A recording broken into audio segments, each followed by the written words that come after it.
नमस्कार, good morning, जय हिंद प्यारे दोस्तों। स्वागत है आप सभी का एक बार फिर से आपके अपने इस YouTube channel learn with DS sir पर। दोस्तों, आज की इस क्लास में हम आप सभी के लिए एक बार फिर से लेकर के आए हैं उत्तर प्रदेश पुलिस री एग्ज़ाम के लिए एक बेहतरीन मॉक टेस्ट। प्यारे दोस्तों, आज की इस क्लास में हमारा मॉडल पेपर नंबर 8 होगा। इस मॉडल पेपर में प्यारे दोस्तों हम हिंदी, जीके, जीएस, रीजनिंग तथा गणित के प्रश्नों का क्रमवार अध्ययन करेंगे और जानेंगे कि किस तरह से हम यूपी पुलिस री एग्ज़ाम में मैक्सिमम स्कोर करके आ सकते हैं और अपना सिलेक्शन ले सकते हैं। चलिए दोस्तों, शुरू करते हैं बिना किसी देरी के आज की इस क्लास को। उससे पहले आप लोगों से एक रिक्वेस्ट कर लेते हैं। प्यारे दोस्तों, अभी तक आपने चैनल को यदि लाइक नहीं किया, क्लास को लाइक कर दीजिए। एक प्यारा सा कमेंट कर सकते हैं दोस्तों, अपने सेशन को शेयर कर सकते हैं। इसके अलावा अगर चैनल पर पहली बार आए हैं तो यार सब्सक्राइब करना बिल्कुल भी मत भूलना। इस तरह की क्लासेस के लिए चैनल को जरूर सब्सक्राइब कीजिए। आज हमारा मॉडल पेपर नंबर 8 है और ये मॉडल पेपर कंटिन्यू रहेंगे जब तक आपका यूपी पुलिस का री एग्ज़ाम नहीं हो जाता। तो चैनल सब्सक्राइब करना जरूर। ठीक है, चलिए शुरू करते हैं। आज का पहला क्लास का क्वेश्चन नंबर 1 आपके सामने है। चलिए बताइए, कह रहा कि वर्धमान महावीर ने परिनिर्वाण कहाँ प्राप्त किया। वर्धमान महावीर यानी भगवान महावीर के बारे में बात कर रहा है। कह रहा है कि महापरिनिर्वाण यानी कि उनकी मृत्यु कहाँ पर हुई, ऐसी बात कर रहा है हमसे। प्रश्न में देखो उत्तर बनेगा इसका पावापुरी। पावापुरी कहाँ पर पड़ता है प्यारे दोस्तों? बिहार का एक स्थान है। यहीं पर भगवान महावीर का परिनिर्वाण हुआ था, यानी कि मोक्ष की प्राप्ति हुई थी। जबकि भगवान बुद्ध की बात करेगा तो याद रखना है कुशीनगर में। ठीक है, कुशीनगर में भगवान बुद्ध, जबकि महावीर जी की पावापुरी में। जैन धर्म के 24वें तीर्थंकर थे। इनके बारे में कुछ इंपॉर्टेंट जानकारी है यहाँ पर हम आप सभी के लिए लेकर के आए हैं, जिसमें से देखो वर्धमान महावीर 24वें और अंतिम तीर्थंकर थे। 23वें पार्श्वनाथ के उत्तराधिकारी थे। ठीक है, जन्म इनका कुंडलग्राम में हुआ था, राजा सिद्धार्थ और रानी त्रिशला के यहाँ पर। ठीक है, 6ठी शताब्दी ईसा पूर्व में वज्जी साम्राज्य, जिसे आधुनिक वैशाली बिहार में जाना जाता है, एक इक्ष्वाकु वंश से ये संबंधित थे। इसके अलावा दोस्तों कहा जाता है कि 30 वर्ष की अवस्था में इनको ज्ञान प्राप्त हुआ था। 42 वर्ष की आयु में 30 वर्ष की अवस्था में इन्होंने घर त्याग कर दिया था, जबकि 42 वर्ष की अवस्था में इन्हें केवल यानी कि ज्ञान की प्राप्ति हुई थी। ठीक है, और पावा के पास इन्होंने पहला उपदेश दिया था, वहीं पर इनका मोक्ष हुआ था, यानी कि मृत्यु भी हुई थी।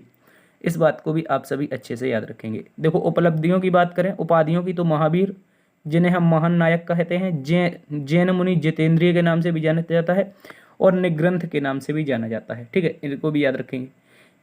जिनका अर्थ विजेता होता है, इनके नाम से भी इन्हें जाना जाता है। इसके अलावा इन्होंने एक आर्य सत्य जोड़ा था, जिसमें से ब्रह्मचर्य था, महावीर स्वामी के द्वारा जोड़ा गया था, और इनका जो प्रतीक चिन्ह था वो सिंह था। ये भी आप लोग अच्छे से याद रखेंगे।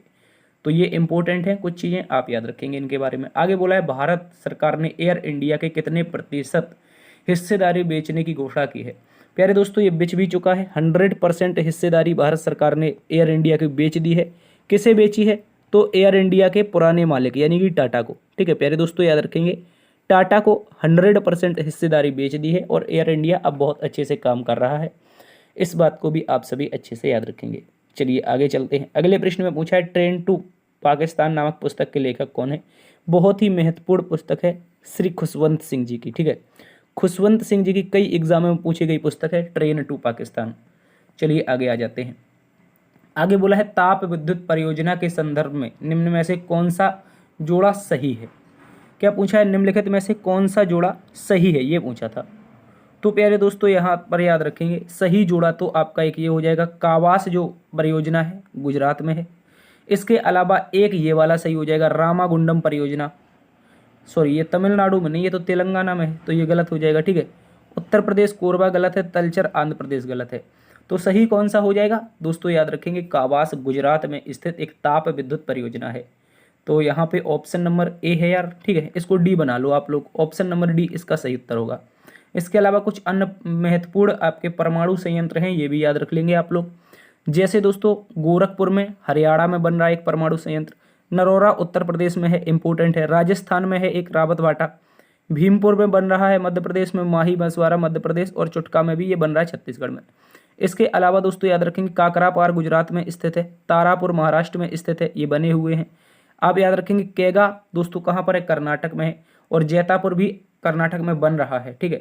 इसके अलावा मद्रास में आपका कलपक्कम है, और तमिलनाडु के कन्याकुमारी के पास एक कुडनकुलम है, ठीक है, और कोवादा आपका आंध्र प्रदेश में बन रहा है। तो कई सारे अभी परमाणु संयंत्र बन रहे हैं, जैसे गोरखपुर, भीमपुर, माही बांसवाड़ा, चुटका, इसके अलावा कौन सा, मीठी वर्दी गुजरात में ही बन रहा है। जैतापुर कहाँ पर बन रहा है, कर्नाटक में। केवादा कहाँ पर बन रहा है, तो दोस्तों याद रखेंगे ये बन रहा है हमारा आंध्र प्रदेश में। इसके अलावा मद्रास में भी एक बन रहा है, ये बात याद रखेंगे। तो बने हुए कुल कितने हैं, नरोरा है, रावतबाटा है, काकरापार है, कैगा है, कलपक्कम है, कुडनकुलम है, ठीक है। ये सारे के सारे बने हुए हैं, इंपॉर्टेंट है, अच्छे से याद रखेंगे ये मैप आप सभी के लिए। आगे बोला है प्रतिवर्ष उपभोक्ता दिवस कब मनाते हैं, भाई याद रखना है 15 मार्च को हम उपभोक्ता दिवस मनाते हैं। जबकि नेशनल की बात करें, राष्ट्रीय उपभोक्ता दिवस की बात करें, तो याद रखेंगे ये नेशनल वाला जो होता है ये हमारा प्यारे दोस्तों मनाया जाता है कब, 24 दिसंबर को, ठीक है। कब मनाया जाता है, 24 दिसंबर को नेशनल उपभोक्ता दिवस मनाया जाता है, यानी कि राष्ट्रीय उपभोक्ता दिवस। जबकि अंतर्राष्ट्रीय कब मनाया जाता है, 15 मार्च को मनाया जाता है। और अगर बात करते हैं 5 दिसंबर की, तो यहाँ पर मृदा दिवस मनाया जाता है, ठीक है। इस बात को भी याद रख लेंगे, इंपॉर्टेंट है ये सारी जानकारी। आगे बोला है कौन सा धूमकेतु हर 76 वर्ष में एक बार दिखाई देता है, तो प्यारे दोस्तों इसका नाम हो जाएगा हेली। क्या हो जाएगा, हेली धूमकेतु प्रत्येक 76 वर्ष में एक बार दिखाई देता है। पिछली बार ये दिखाई दिया था 1985 में। कब दिया था मेरे प्यारे साथियों, 1985 में दिखाई दिया था। अगली बार कब देगा, तो 76 जोड़ लो, लगभग 2062 के आसपास अगली बार हेली दिखाई देगा। तब तक हम लोग बुढ़े हो जाएंगे। चलिए आगे आ जाओ। आगे बोला है भारत की अत्यंत पुरानी तेल रिफाइनरी कहाँ स्थित है। भारत की सबसे पुरानी तेल रिफाइनरी प्यारे दोस्तों डिगबोई असम में स्थित है, इस बात को याद रखेंगे। आगे आ जाइए। आगे बोला है कौन सा रोग कवक के कारण होता है। प्यारे दोस्तों इंपॉर्टेंट क्वेश्चन है, पोलियो नामक जो रोग है ये कवक के कारण होता है, इस बात को भी याद रखेंगे। आगे आ जाओ। आगे बोला है निम्नलिखित में से किसने लेजर लाइट का आविष्कार किया था। प्यारे दोस्तों याद रखेंगे लेजर लाइट का आविष्कार किया था थियोडोर एस मेमन ने, ठीक है। थियोडोर एस मेमन के द्वारा इसका आविष्कार किया गया था, इस बात को याद रखेंगे। आगे बोला है मई 2023 में तुर्की के राष्ट्रपति फिर से चुनाव जीते हैं। अब तक के इतिहास के सबसे शक्तिशाली राष्ट्रपति हैं, क्या नाम है, तो प्यारे दोस्तों याद रखेंगे रिसेप तैयब अर्दगन। अर्दगन क्या है प्यारे दोस्तों, वर्तमान में तुर्की के राष्ट्रपति हैं। 2023 में फिर से चुनाव जीत गए हैं, इससे पहले इन्होंने 2018 में चुनाव जीता था, ठीक है। आ जाइए। आगे पूछा है बाबर ने तुजुक ए बाबरी नामक अपने संस्मरण किस भाषा में लिखे थे। प्यारे दोस्तों इसकी आत्मकथा है तुर्की भाषा में लिखी गई है। कहाँ पर, तुर्की भाषा में लिखी गई है बाबर की आत्मकथा तुजुक ए बाबरी। योजना आयोग, नीति आयोग का अध्यक्ष कौन होता है। प्यारे दोस्तों याद रखेंगे हेड की बात आएगी तो प्राइम मिनिस्टर हो जाएगा। कौन हो जाएगा, प्राइम मिनिस्टर। योजना आयोग हो या फिर नीति आयोग हो, इन दोनों का अध्यक्ष होता है। जबकि नीति आयोग के अभी वर्तमान में उपाध्यक्ष पूछ लेगा, कौन, क्या पूछ लेगा, उपाध्यक्ष पूछ लेगा प्यारे साथियों कौन है, तो याद रखेंगे सुमन बेरी।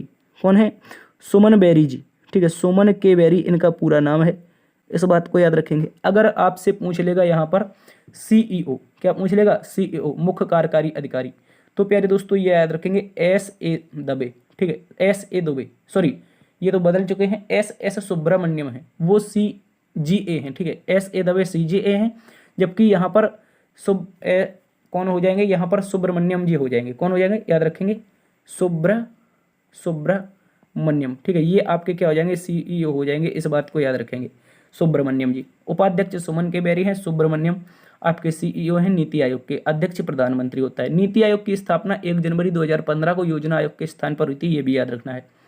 आगे पूछा निम्नलिखित में से कौन सा सौर परिवार से संबंधित नहीं है। प्यारे दोस्तों क्षुद्र ग्रह और दोस्तों धूमकेतु ये आपके सोलर सिस्टम में आते हैं, जबकि निहारिका नहीं आती है। क्या है, निहारिका नहीं आती, याद रखेंगे ऑप्शन नंबर डी इस प्रश्न का सही उत्तर है, ये सोलर सिस्टम का हिस्सा नहीं है। आगे बोला उत्तर प्रदेश का राजकीय पुष्प क्या है। प्यारे दोस्तों राजकीय पुष्प की बात कर रहा है तो पलाश को याद रखेंगे। पलाश जिसे हम टेसू के नाम से भी जानते हैं, ये उत्तर प्रदेश का राजकीय पुष्प है। तो उत्तर प्रदेश के कुछ राजकीय चिन्ह हैं, इनको याद रख लेंगे आप लोग एग्जाम के पॉइंट ऑफ व्यू से। जैसे पूछेगा उत्तर प्रदेश का राष्ट्रीय प्रतीक, जैसे प्रत्येक राष्ट्र का राष्ट्रीय प्रतीक होता है वैसे प्रत्येक राज्य का राजकीय चिन्ह और प्रतीक होता है। उत्तर प्रदेश के राजकीय प्रतीक और चिन्ह निम्न प्रकार हैं, जैसे राजकीय चिन्ह मछली व तीर, और गंगा यमुना की ये 2 धाराएं हैं, ठीक है। ये तो तीर हो गया, ये मछलियां हो गई, और दोस्तों ये गंगा यमुना की 2 ब्लैक वाली धाराएं हो जाएंगी। इसके अलावा राष्ट्रीय पशु क्या हो जाएगा, बारहसिंगा हो जाएगा। राजकीय मछली चीतल या फिर मोय हो जाएगी, ठीक है, ये मोए मोए वाली नहीं है, ठीक है, याद रखेंगे। चीतल या फिर मोए, ये राज्य की क्या है, मछली है। राजकीय पक्षी क्या है, सारस हो जाएगा, जिसे हम क्रौंच भी कहते हैं। राजकीय वृक्ष अशोक है। राजकीय पुष्प पलाश, ढाक या फिर टेसु। ठीक है, जंगल की आग भी कहा जाता है पलाश को, क्या कहा जाता है, याद रखेंगे, आप लोग लिख सकते हो, क्या कहा जाता है, जंगल की आग किसको कहा जाता है, पलाश को कहा जाता है। इंपॉर्टेंट है, अच्छे से याद रखेंगे। ये सारे प्रतीक थे उत्तर प्रदेश से संबंधित। आगे बोला है, अंग्रेजों द्वारा भारत का सर्वोच्च न्यायालय किसके तहत स्थापित किया गया था। तो रेगुलेटिंग एक्ट 1773 के तहत मेरे प्यारे साथियों पहला सर्वोच्च न्यायालय अंग्रेजों ने कहां पर खोला था, कोलकाता में खोला था। कहां पर, कोलकाता में। और कोलकाता में इसके पहले जज कौन बने थे, चीफ जस्टिस ऑफ कोलकाता कौन बने थे उस समय, तो याद रखेंगे एलिजा इम्पे। कौन था, एलिजा इम्पे इस समय क्या बना था, पहला इसका जज बना था। 3 सदस्यीय जजों की सीट थी जिसमें एलिजा एम्पे मुख्य जज था। 1773 के रेगुलेटिंग एक्ट के तहत वॉरेन हेस्टिंग के कार्यकाल में इसकी शुरुआत हुई थी। आगे आ जाओ, बोला गया है संविधान सभा ने राष्ट्रपति को किस दिन अंगीकार किया। ये बहुत इंपॉर्टेंट क्वेश्चन है प्यारे दोस्तों, आप कंफ्यूज होंगे। इसने बोला संविधान सभा ने राष्ट्रपति को किस दिन अंगीकार किया, तो बहुत सारे विद्यार्थी क्या पढ़ते ही नहीं है, सीधा 26 नवंबर 1949 लगा देते हैं। और अब आप लगाओगे तो हम कहेंगे बिल्कुल गलत है। क्या गलत है सर, गलत ये है भाई, उसने पूछा राष्ट्रपति को किस दिन अंगीकार किया था, यानी कि राष्ट्रपति को कब माना था संविधान सभा ने। तो इसका जो उत्तर बनेगा मेरे प्यारे साथियों, ये बनेगा 24 जनवरी 1950। क्या बनेगा, 24 जनवरी 1950 को संविधान सभा की आखिरी बैठक होती है। और इसी आखिरी बैठक में राजेंद्र बाबूजी को क्या मान लिया जाता है, भारत का पहला राष्ट्रपति मान लिया जाता है। बहुत इंपॉर्टेंट क्वेश्चन है, याद रखेंगे। 26 नवंबर 1949 को क्या हुआ था, तो संविधान स्वीकार किया था। ठीक है, याद रखेंगे, संविधान स्वीकार किया था संविधान सभा ने। इस बात को आप सभी अच्छे से याद रखेंगे, बहुत इंपॉर्टेंट है। आगे आ जाओ, अगला प्रश्न कह रहा है बटरफ्लाई शब्द किस खेल से संबंधित। तो बटरफ्लाई प्यारे दोस्तों तैराकी में आता है। किस में आता है, तैराकी में आता है। अति महत्वपूर्ण प्रश्न है एग्जाम की दृष्टि से। आगे चलने का प्रयास कीजिए। 18वें नंबर पर, अंतर्राष्ट्रीय न्यायालय कोर्ट में कुल कितने न्यायाधीश होते हैं। प्यारे दोस्तों एक इंपॉर्टेंट क्वेश्चन है, यहाँ पर न्यायाधीशों की जो संख्या होगी वो 15 होगी। अगर इनके हम कार्यकाल की बात कर लें, किसकी प्यारे साथियों, कार्यकाल की बात कर लें, तो इनका कार्यकाल 9 वर्ष का होता है। ठीक है, अगर हम बात करते हैं इसके हेड क्वार्टर यानी मुख्यालय की, कहाँ पर है, तो याद रखेंगे द हैग कहाँ पर पड़ता है, नीदरलैंड में। ठीक है, इस बात को आप सभी अच्छे से याद रखेंगे। इसके अलावा भारत की तरफ से कौन है प्यारे दोस्तों, याद रखेंगे, भारत की तरफ से दलबीर भंडारी है।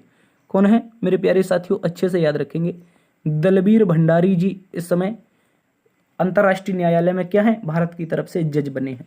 दोबारा से इनका री इलेक्शन हुआ है। इसके अलावा 9 वर्षों का शासन है इनका, यानी कार्यकाल है। 15 जज होते हैं टोटल। द हैग में मुख्यालय है, यूएन का हिस्सा है। आगे आ जाओ, शक संवत किसने और कब शुरू किया था। मेरे प्यारे साथियों याद रखेंगे, कनस्क के द्वारा 78 ईस्वी में, 78 एडी, इसे जैसे हम क्या बोलते हैं, एडी बोलते हैं, इसमें दोस्तों शुरू किया था। या फिर इसी को अब हम लोग क्या बोलते हैं, बीसीई बोले लगे, बिफोर कॉमन एरा। ठीक है, इस बात को याद रखेंगे।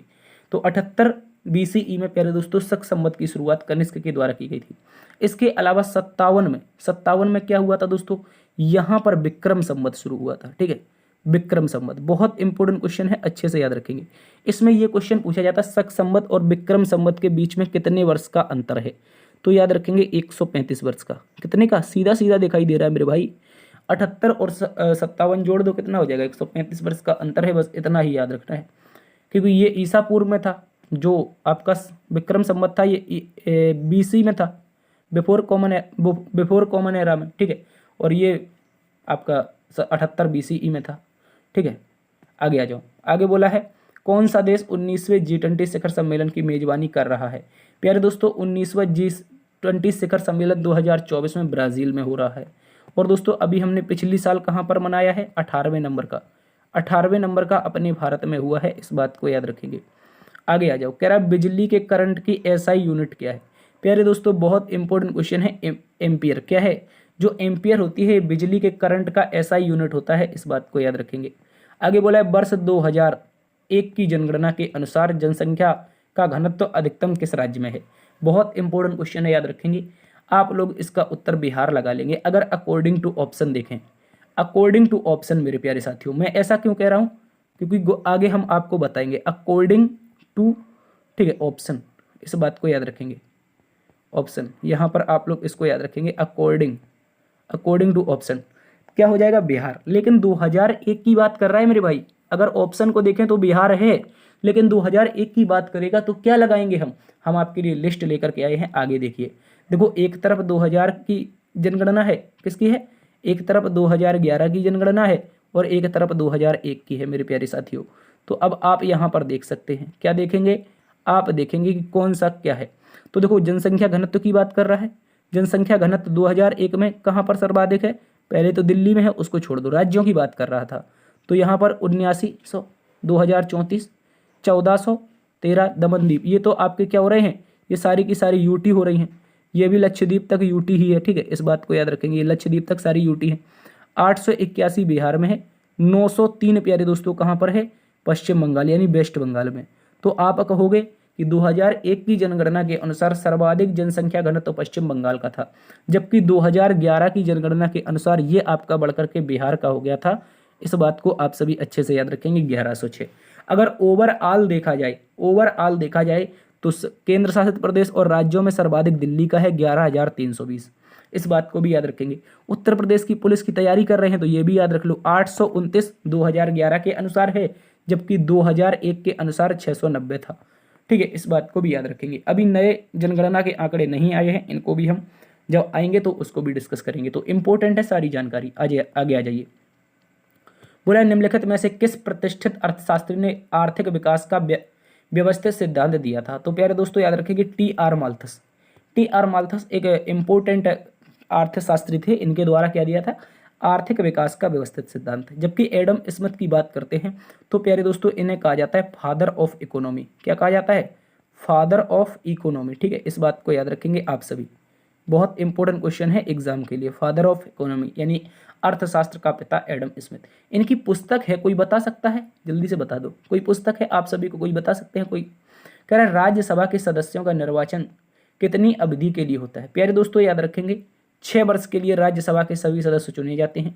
और एक बात और नोट करके लिख लो, प्रत्येक 2 वर्ष में, क्या लिखोगे, प्रत्येक 2 वर्ष में 1/3 सदस्य की नियुक्ति की जाती है, ये भी याद रखना है।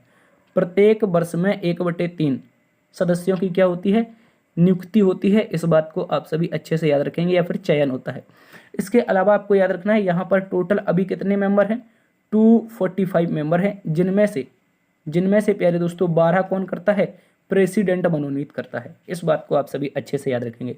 और राज्यसभा में मैक्सिमम सीटें कितनी हैं, तो अभी तो 250 हैं, आगे चल के बढ़ सकती हैं, ठीक है, इस बात को याद रखेंगे। आगे आइए, कहा गया है दिल्ली के खिलजी सुल्तान कौन थे। प्यारे दोस्तों जो दिल्ली में खिलजी वंश का शासन था, ये लोग कौन थे ऐसा पूछा है, तो याद रखेंगे ये एक टर्किश थे, क्या थे, ये एक टर्किश थे, तुर्क कबीला वाले व्यक्ति थे खिलजी लोग, ठीक है। आगे आ जाओ, बोला कपास के उत्पादन के लिए सबसे अच्छी मिट्टी कौन सी है, तो काली मिट्टी, जहां भी ऑप्शन हो लगा दो, काली लावा मिट्टी, ऑप्शन नंबर ए इसका सही उत्तर है कपास के लिए। आगे आ जाओ, आगे बोला है मुंडाक्लम मैथ्यू जैकब, जिनका हाल ही में निधन हो गया है, किस राजनीतिक दल से जुड़े थे। तो प्यारे दोस्तों याद रखें कम्युनिस्ट पार्टी ऑफ इंडिया यानी कि भारतीय साम्यवादी पार्टी से ये मुंडाक्लम मैथ्यू जैकब जुड़े हुए थे, इस बात को याद रखना है। आगे आ जाइए, कहा गया है महात्मा गांधी ने सत्याग्रह सभा की स्थापना डैश में की थी। ये एक मोस्ट इंपोर्टेंट क्वेश्चन है, छिपा हुआ क्वेश्चन। दोस्तों कहा गया है महात्मा गांधी ने सत्याग्रह सभा की स्थापना कब की थी, तो 24 फरवरी 1919 को। क्यों की थी प्यारे दोस्तों याद रखेंगे, रोलेक्ट एक्ट का विरोध करने के लिए। किसके लिए, जो रोलेक्ट एक्ट आया था, रोलेक्ट, ठीक है, इस बात को याद रखेंगे, इस एक्ट के विरोध के लिए, ठीक है, इस सभा की स्थापना की गई थी, इस बात को आप सभी अच्छे से याद रखेंगे, या फिर जांच के लिए कह सकते हो। चलिए आगे आ जाइए, 24 फरवरी 1919। आगे बोला डैश भारत के राजनीतिक सुधारों के लिए आंदोलन शुरू करने वाले पहले नेता थे। तो दोस्तों याद रखेंगे RRR यानी कि राजा राम मोहन राय, ठीक है, कौन थे, राजा राम मोहन राय, RRR, बहुत इंपॉर्टेंट नाम है, भारतीय पुनर्जागरण का पिता कहा जाता है। आगे आ जाइए, आगे बोला है लखनऊ में डैश क्षेत्रीय केंद्रीय प्रिंट मेकिंग मूर्ति कला बर्तन मिट्टी के बर्तन के और चित्रकला के विषयों में कलाकारी को कार्य सुविधाएं प्रदान करने के लिए स्थापित किया गया है। यानी कि लखनऊ में जो क्षेत्रीय कला है, जो आपकी प्रिंट मेकिंग है, मूर्ति कला है, मिट्टी के बर्तन है, जो भी चित्रकला होती है, इसको बढ़ावा देने के लिए किसका स्थापना की गई थी, तो दोस्तों याद रखेंगे ललित कला अकादमी की। किसकी, ललित कला अकादमी की स्थापना की गई थी, इंपॉर्टेंट है, याद रखेंगे। आगे बोला है 1866 में भारत के संदर्भ में चर्चा और भारतीय कल्याण को बढ़ावा देने के लिए ब्रिटिश सार्वजनिक अधिकारियों को प्रभावित करने के लिए लंदन में ईस्ट इंडिया एसोसिएशन की स्थापना किसने की? तो मेरे प्यारे साथियों याद रखेंगे दादा भाई नौरोजी। लंदन में ईस्ट इंडिया एसोसिएशन, बहुत एग्जाम में क्वेश्चन ये पूछा गया है, ईस्ट इंडिया एसोसिएशन कहाँ पर स्थापित हुआ? लंदन में हुआ। किसने किया? दादा भाई नौरोजी ने किया था। बहुत इंपॉर्टेंट है, अच्छे से याद रखेंगे। कलिंग युद्ध किस वर्ष लड़ा गया था? 261 बीसी में लड़ा गया था, ये भी याद रखेंगे। देखो कलिंग के जो वर्तमान में उड़ीसा वाला हिस्सा है, इसके राजा थे अनंत पद्मनाभन, जबकि एक तरफ कौन था? मौर्य साम्राज्य अशोक था। कौन था? मौर्य सम्राट अशोक था। इस बात को याद रखेंगे। 261 बीसी में ये युद्ध लड़ा गया था। आगे बोला भारतीय संविधान के अनुसार केंद्रीय मंत्री किसकी इच्छा तक रहने पर पदभार संभालेंगे? बताइए, केंद्रीय मंत्री जो होते हैं ये किसकी इच्छा तक रहने पर पदभार संभालेंगे? भारत के राष्ट्रपति या फिर भारत के प्रधानमंत्री? इनमें से बताओ आपका सही उत्तर क्या रहने वाला है। देखिए अगर इसकी बात करते हैं तो इसका जो सही उत्तर होगा भारत के राष्ट्रपति होगा। क्या होगा प्यारे दोस्तों? भारत के राष्ट्रपति होगा। बहुत इंपॉर्टेंट है। आगे आ जाइए। कहा गया है यूनानियों को भारत से बाहर किसने निकाला था? इंपॉर्टेंट क्वेश्चन है दोस्तों। जब आपके सिकंदर ने भारत पर आक्रमण किया तो 326 बीसीई का समय था। किसका था दोस्तों? याद रखेंगे 326 बीसीई, बिफोर कॉमन एरा। ठीक है, यहाँ पर आपका इसका समय था। किसका? 326 बीसीई। इस समय सिकंदर ने भारत पर आक्रमण किया, लेकिन ये बेतस्ता का युद्ध होता है वहां पर राजा पोरस के मध्य में। तो पोरस हार तो जाते हैं, लेकिन उनकी वीरता को देख करके चंद्रगुप्त थोड़ा भयभीत हो जाता है और उसकी जो सेनाएं थी वो नदी क्रॉस करने से मना कर देते हैं। इसी बीच में चंद्रगुप्त मौर्य जो कि शासन संभालने की कोशिश कर रहे थे, शासन मगध से छीनने की कोशिश कर रहे थे। किससे कर रहे थे? तो दोस्तों धनानंद से। तो चंद्रगुप्त मौर्य ने मौका देखते ही, जैसे पता चला कि यूनानी की सेना कमजोर हो रही है, तो इस दौरान भारत से इन्होंने थोड़ा सा प्रयास किया था। इसके बाद यूनानियों से 305 में इनका पूर्ण तरीके से युद्ध हुआ था, जिसमें यूनानियों का नेतृत्व सेल्यूकस निकेटर ने किया था, जिसमें चंद्रगुप्त मौर्य ने भारत से पूरी तरह से यूनानियों को यानी सेल्यूकस निकेटर को हरा दिया था। और इसके साथ साथ उसकी पुत्री से एक राजनैतिक इंटरनेशनल विवाह किया था, जो भारत के इतिहास का पहला विवाह था, जिसमें सेल्यूकस निकेटर की पुत्री हेलेना का विवाह चंद्रगुप्त मौर्य से किया गया था। इस बात को भी याद रखेंगे। ठीक है, आगे आ जाइए। कहा गया पाकिस्तान की मुद्रा क्या है? प्यारे दोस्तों पाकिस्तान की मुद्रा रुपया हो जाएगी। इस बात को याद रखेंगे। देखो पाकिस्तान, भारत, श्रीलंका और इसके अलावा इंडोनेशिया, इसके अलावा आपका सेशल्स, इन सभी की जो मुद्राएं हैं ये रुपया होती हैं। ठीक है, आगे आ जाइए। कहा गया है निम्नलिखित में से किस वाक्य में विशेषण का प्रयोग हुआ है? प्यारे दोस्तों हिंदी आ चुकी है। हिंदी आ चुकी है तो राम जाता है सरल वाक्य है, सीता फल खाती है सरल वाक्य है, मेरी गाय काली है तो मेरी गाय है और कैसी है? काली है। तो यहाँ पर विशेषण का प्रयोग हो गया ना। तो ऑप्शन नंबर सी सही है। कह रहा है जल्दी उठना स्वास्थ्यवर्धक होता है। तो ये तो प्यारे दोस्तों आपकी एक प्रकार का निरंतर क्रिया हो जाएगी। ठीक है, इस बात को याद रखेंगे। ये इसको कहा जाता है यार, मैं थोड़ा कंफ्यूज हो रहा हूँ इसमें, आप बता सकते हैं यदि आपको याद हो। ठीक है, मेरी गाय काली है, ये आपका विशेषण का प्रयोग हुआ है। कह रहा है निम्नलिखित में से किस शब्द में अधिकरण कारक का प्रयोग हुआ है? देखो वाहन रूढ़, वाहन में रूढ़ आपका सही उत्तर हो जाएगा। इस बात को याद रखेंगे, वाहन रूढ़। ठीक है, यहाँ पर हो जाएगा। और देखो हम कारक कई बार आपको करवा चुके हैं, तो एक बार फिर से देख लो। देखने में क्या जाता है? कर्ता ने कर्म को कर्ण से के द्वारा, संप्रदान को के लिए, और दोस्तों अपादान से अलग, संबंध में क्या हो जाएगा? काकी के नानी ने रारी रे। और अधिकरण कारक जो हमने अभी बताया था वाहन रूढ़, वाहन में रूढ़ तो में आया है, तो दोस्तों क्या हो जाएगा? अधिकरण कारक हो जाएगा। आगे आ जाइए। हिंदी दिवस कब मनाया जाता है? इंपॉर्टेंट है। राष्ट्रीय हिंदी दिवस प्यारे दोस्तों याद रखेंगे 14 सितंबर को मनाया जाता है। क्यों मनाया जाता है? 14 सितंबर 1949 को। प्यारे दोस्तों याद रखेंगे 14 सितंबर 1949 को हिंदी को राजभाषा का दर्जा मिला था। किसको? प्यारे दोस्तों याद रखेंगे हिंदी को राजभाषा का दर्जा। इस बात को याद रखेंगे, ये राजभाषा बनी थी, ये आपको अच्छे से याद रखना है। ठीक है, भारत की कोई राष्ट्रभाषा नहीं है, जबकि राजभाषा जो हिंदी बनी थी 14 सितंबर 1949 को बनी थी, ये बात याद रखनी है। इसके अलावा विश्व हिंदी दिवस कब मनाया जाता है? तो ये 10 जनवरी को मनाया जाता है। ये भी आप सभी अच्छे से याद रखेंगे। क्यों मनाया जाता है? क्योंकि 10 जनवरी 1975 को आपके नागपुर में पहला विश्व हिंदी सम्मेलन हुआ था। तो विश्व हिंदी दिवस कब मनाया जाता है? 10 जनवरी, जबकि राष्ट्रीय हिंदी दिवस 14 सितंबर। इस बात को याद रखेंगे। 5 सितंबर को शिक्षक दिवस, 2 अक्टूबर को गांधी जयंती और 26 जनवरी को हम क्या मनाते हैं? तो आप कहोगे हम मनाते हैं अपना गणतंत्र दिवस। आगे आ जाइए। कहा गया अश्व का पर्यायवाची कौन सा नहीं है? ये बात पूरी याद रखनी है, पूरे सवाल पढ़ने हैं। नहीं पूछा है तो घोड़ा की बात करें अश्व का हो जाएगा घोटक, है, बाज, ये सब हो जाते हैं, लेकिन कटक नहीं होता है प्यारे दोस्तों। कटक नहीं होता है तो यही ऑप्शन नंबर सी इसका सही उत्तर हो जाएगा। आगे आ जाइए। कहा गया है जो एक स्थान पर टिककर नहीं रहता वाक्य के लिए एक शब्द कौन सा है? जो एक स्थान पर टिक कर नहीं रहता यानी कि चलता फिरता रहता है, तो ये हो जाता है यायावर। बहुत इंपॉर्टेंट क्वेश्चन है, अच्छे से याद रखेंगे। बोला है विषमता का विपरीत क्या होगा? प्यारे दोस्तों, विषमता का हो जाएगा समानता। क्या हो जाएगा? विषमता का समानता। ठीक है, इस बात को याद रखेंगे। आगे आ जाओ। कहा गया कौन सा शब्द युग्म शेष से भिन्न है? दिन रात है, भारी भरकम है, पशु पक्षी है, माता पिता है। तो देखो यहाँ पर क्या दिए हैं, ये प्यारे दोस्तों विलोम दिए हैं। ठीक है, और यहाँ भी देखोगे तो ये भी विलोम है, दिन का रात। ठीक है, इस तरह से। जबकि भारी और भरकम ये विलोम नहीं है, ये एक जैसे शब्द हैं, इस बात को याद रखेंगे। आगे आ जाओ। कहा गया है अल्पता शब्द क्या है? बताओ अल्पता शब्द क्या है? तो प्यारे दोस्तों सभी बोलेंगे तत्सम है। तत्सम वे शब्द होते हैं जो संस्कृत भाषा से हमने सीधे लिए हैं। ठीक है, और अल्पता का क्या हो जाता है? तद्भव। तद्भव क्या बनेगा? कम बनेगा। ठीक है, कम बन जाएगा या फिर निम्नता बन जाएगा। ठीक है, इस बात को याद रखेंगे। आगे आ जाइए। कहा गया को चिन्ह से किस कारक का बोध होता है? कर्ता ने कर्म को, तो हमने अभी बताया था, क्या हो जाएगा? को चिन्ह मतलब कर्म कारक की बात करता है। ठीक है, इस बात को याद रखेंगे। आगे बोला है निम्नलिखित में से शुद्ध वर्तनी वाला शब्द कौन सा है? आशीर्वाद। आशीर्वाद नहीं बनेगा, आशीर्वाद बन जाएगा। ठीक है, आशीर्वाद गलत है, आशीर्वाद गलत है। तो ऑप्शन नंबर सी इसका सही उत्तर हो जाएगा। प्यारे दोस्तों देखो यहाँ पे दिया गया है, इस बात को याद रखेंगे। आगे आ जाइए। कहा गया है पुनर्जन्म शब्द का सही संधि विच्छेद क्या है? दोस्तों विसर्ग संधि का उदाहरण है रा, आपका किसमें? विसर्ग में परिवर्तित हो जाएगा।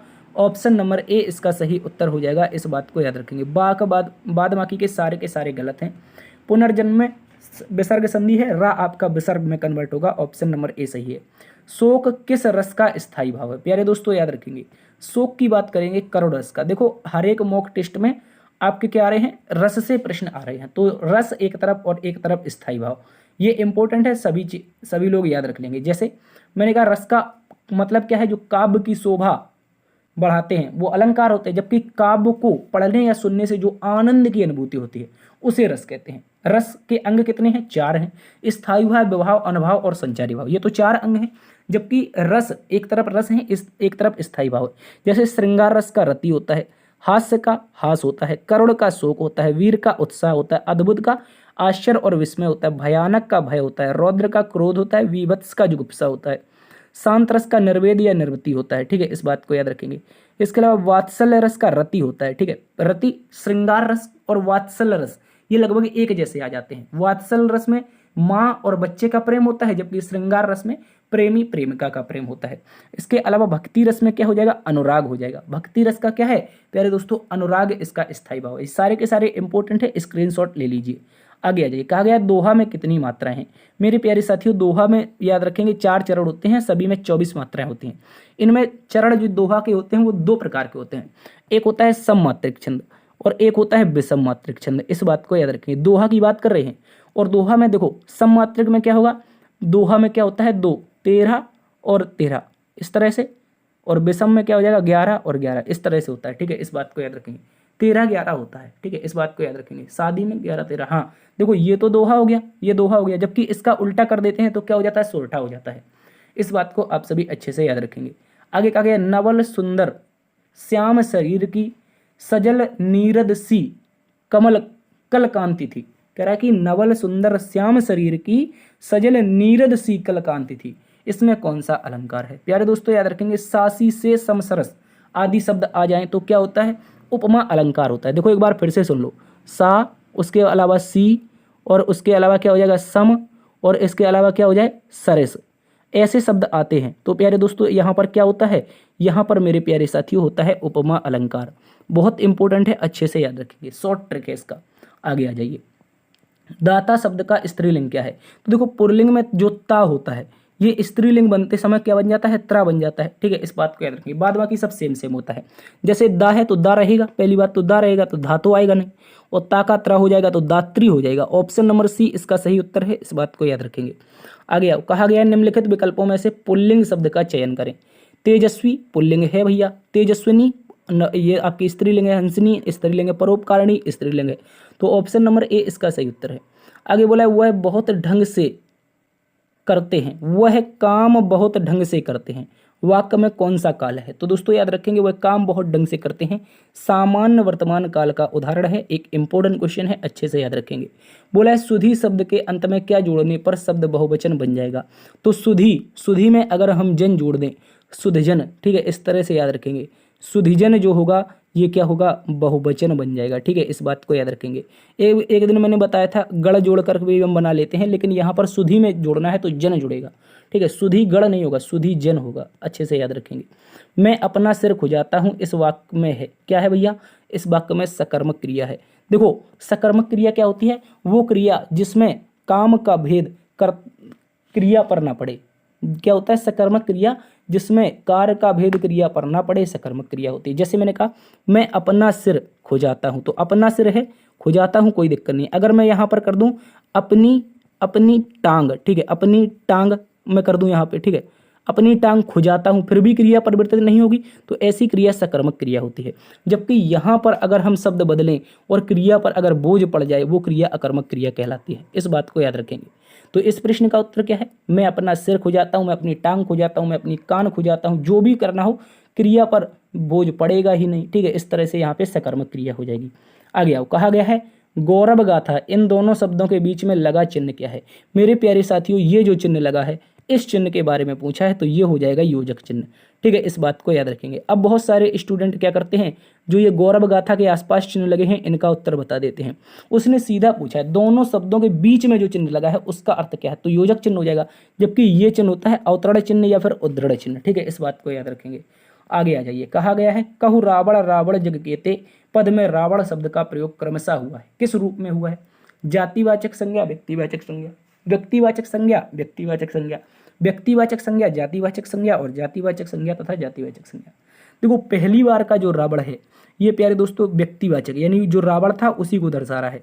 जबकि ये रावण जग के थे, मतलब दुनिया में बहुत सारे रावण हैं। जैसे मैं आपको कहूँ, एक आपको याद दिलाता हूँ, 1192 में जयचंद ने 1192 में जयचंद ने क्या कर दिया? पृथ्वीराज को हरवा दिया, ठीक है। जयचंद ने घर का भेदी लंका ढावे, तो जयचंद ने क्या किया? पृथ्वीराज से को हरवा दिया युद्ध में, मोहम्मद गौरी से चुगली कर दी और इस तरह से पृथ्वीराज हार गए। तो ये तो जयचंद थे, इसके लिए क्या हो जाएगा? प्रॉपर व्यक्ति का नाम था। लेकिन अब हम कहें कि आज भारत में जयचंदों की कमी नहीं है। जैसे अभी बहुत सारी चीजें चल रही हैं अपने देश में, कई टेरर अटैक हो रहे हैं, तो कई राजनेता ऐसे हैं जो कह रहे हैं हमें पाकिस्तान से बात करनी चाहिए। मैं उनका नाम नहीं लूंगा, अगर आप जानते हो तो जरूर कमेंट में बताइए। तो वो कह रहे हैं क्या कि हमें पाकिस्तान से बात करनी चाहिए, टेरर अटैक ना हो। वही आज भारत में जयचंदों की कमी नहीं है, हमें उनसे बात क्यों करनी चाहिए? हमें तो उन पर हमला करके टेररिस्टों को मारना चाहिए। वो कह रहा बात करना चाहिए। ऐसे ऐसे नेता पड़े हैं। तो आज भारत में जयचंदों, याद रखेंगे क्या मैंने बोला? जयचंदों की कमी नहीं है। तो ये क्या हो जाता है? ये जातिवाचक संज्ञा।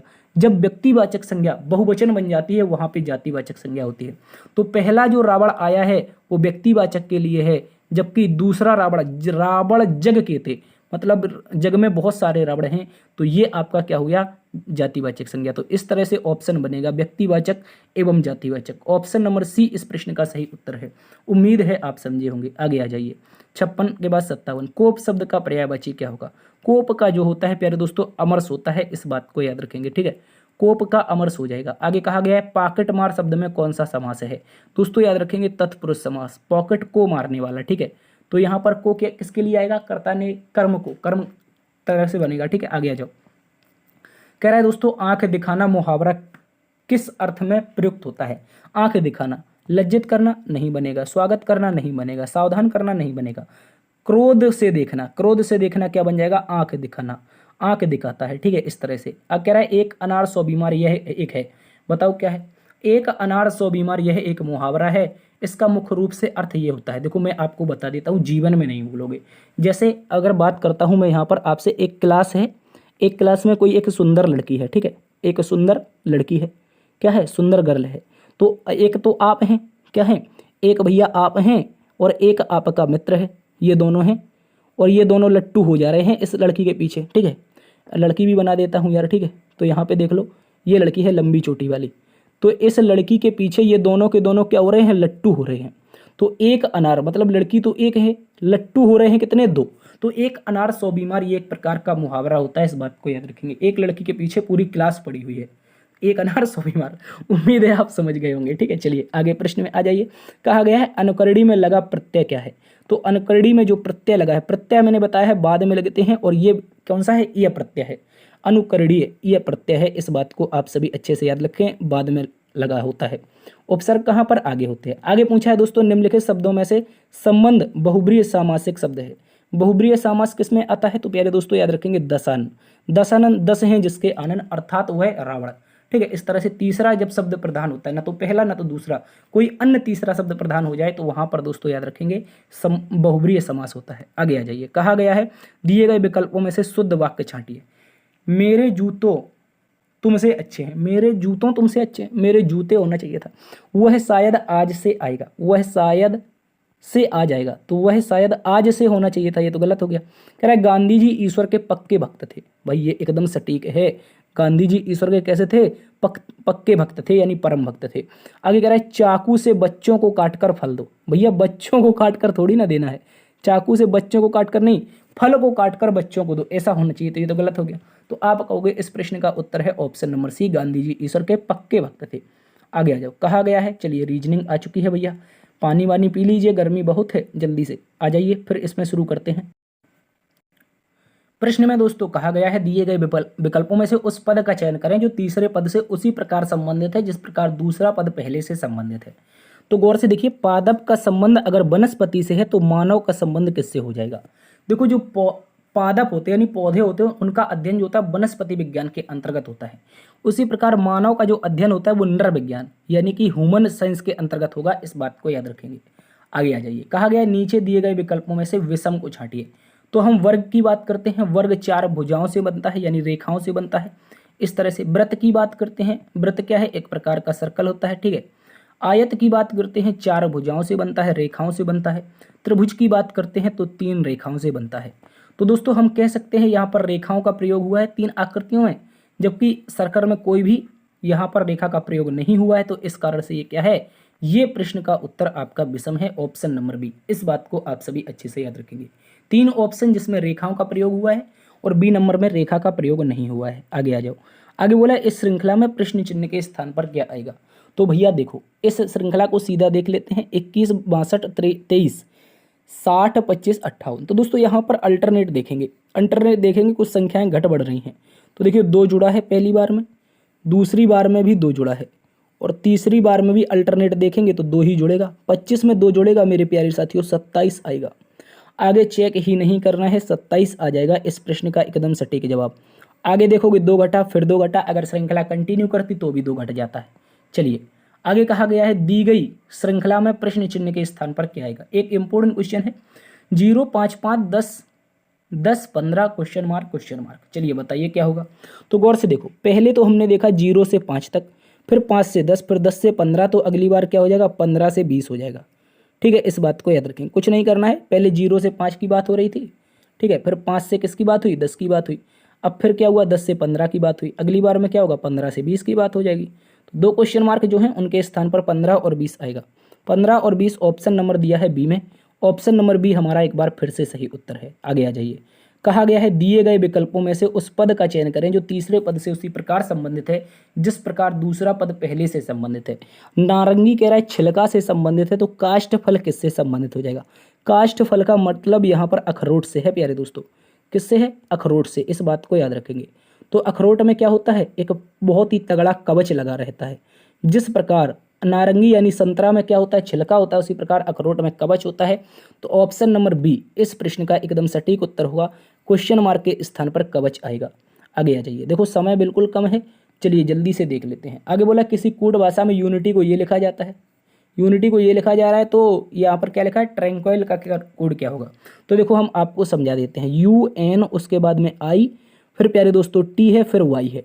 देखो इनकी जो अपोजिट होता है, हमने बताया FUMN Indian railway, GT road, और आपका क्या हो जाएगा, बॉय। तो दोस्तों ये सारी की सारी चीज़ें लिखी हैं, यानी कि यहाँ पर सारे के सारे जो लॉजिक हैं वो अपोजिट के दिए गए हैं विपरीत क्रम के। विपरीत क्या होता है, अब आप बोलोगे सर विपरीत वो होता है जिन 2 अक्षरों का योग यहाँ पर आपका 27 हो जाए वो आपका विपरीत हो जाता है। जैसे मैंने कहा 21 पर यू होता है F6 पर 27, 14 और 13 कितना 27। आप बोलोगे सर 9 और 18 कितना 27, 20 और सर 7 27, 25 और सर 2 27। इस तरह से ये क्या है अपोजिट है। उसी प्रकार हम ट्रायंगल में देख लेंगे तो टी का सबसे पहले क्या देखा था हमने, जी देखा था, तो जी से शुरुआत होगी, अन्य सारे के सारे गलत हो जाएंगे।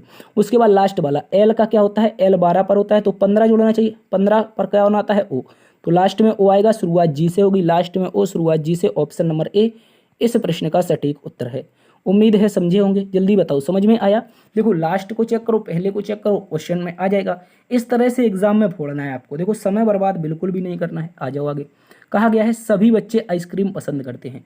तो मेरे प्यारे साथियों जितने भी बच्चे हैं, जितने भी ओवरऑल बच्चे हैं, कथन में बोला है सभी बच्चे आइसक्रीम पसंद करते हैं और कुछ बच्चे चॉकलेट भी पसंद करते हैं। भाई सारे के सारे जो बच्चे थे उन्हें क्या पसंद थी, आइसक्रीम पसंद थी। और कह रहा है कुछ बच्चे क्या कर रहे हैं, चॉकलेट पसंद भी कर रहे हैं। तो कह रहा है जो बच्चे चॉकलेट पसंद करते हैं वे आइसक्रीम पसंद करते हैं। मेरी बात को समझो, आपके पास जितने भी बच्चे हैं वो सारे के सारे क्या पसंद कर रहे हैं, आइसक्रीम पसंद कर रहे हैं। उनमें से कुछ बच्चे चॉकलेट पसंद कर रहे हैं। तो अब कह रहा है जो बच्चे चॉकलेट पसंद कर रहे हैं वो आइसक्रीम पसंद कर रहे हैं। आप कहोगे हाँ देखो सारे के सारे जब आइसक्रीम पसंद कर रहे हैं तो यहाँ पे ये तो बन ही जाएगा ना। बोलो जो चॉकलेट पसंद करेंगे तो वो तो ऑब्वियसली आपका आइसक्रीम पसंद करेंगे। आप कहोगे हाँ सर। अब कह रहा है पिंकी चॉकलेट पसंद नहीं करती है परंतु वह आइसक्रीम पसंद करती है। तो ये बात बिल्कुल सही है क्योंकि इसने बोला है कि कुछ बच्चे क्या करते हैं, कुछ बच्चे आपके चॉकलेट पसंद करते हैं। हो सकता है कुछ बच्चों में पिंकी ना आती हो सकता है भैया। तो पिंकी अगर नहीं आएगी तो वो चॉकलेट पसंद नहीं करेगी, आइसक्रीम तो सभी को पसंद है तो पिंकी को भी पसंद आ जाएगी। तो आप यहाँ पर बोलोगे पहला भी सत्य है दूसरा भी सत्य है और सर दोनों सत्य हैं। तो निष्कर्ष नंबर 1 और 2 दोनों निहित हैं। इस बात को याद रखेंगे। First and second conclusion are right. आगे आ जाइए। अगला प्रश्न बोला है दोस्तों, एक व्यक्ति प्रातः सूर्य की ओर चेहरा करके सड़क पर चलना शुरू करता है। तो जब सुबह होती है सूर्य कहाँ पर होते हैं भैया, जो सूर्य देवता होते हैं ये कहाँ पर होते हैं, ये पूर्व में होते हैं। ठीक है। और इन्हीं की तरफ मुख करके एक व्यक्ति चलना शुरू कर रहा है। कह रहा है कि हम सूर्य की ओर मुख करके जा रहे हैं।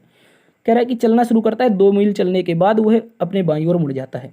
बाईं ओर मुड़ेगा प्यारे दोस्तों, ऊपर की ओर जाएगा और फिर 2 मील चलता है। ठीक है। और फिर वो क्या कर रहा है, 2 मील चल रहा है। अब कह रहा है बाद में दाईं ओर मुड़ जाता है। दोस्तों यहाँ से वो दाईं ओर मुड़ रहा है, यहाँ से अब दाईं ओर मुड़ रहा है। अब वो किस दिशा की ओर जा रहा है, तो मेरे प्यारे भैया सूर्य की तरफ फिर से जा रहा है। अर्थात सूर्य कहाँ पर सुबह निकलता है, पूर्व में। तो ये बंदा कहाँ पर जा रहा है, पूर्व की दिशा में जा रहा है। कहाँ पर, पूर्व की दिशा में जा रहा है। इस बात को आप सभी अच्छे से याद रखेंगे। आगे बोला है इस अक्षर श्रृंखला में प्रश्न चिन्ह के स्थान पर क्या आएगा।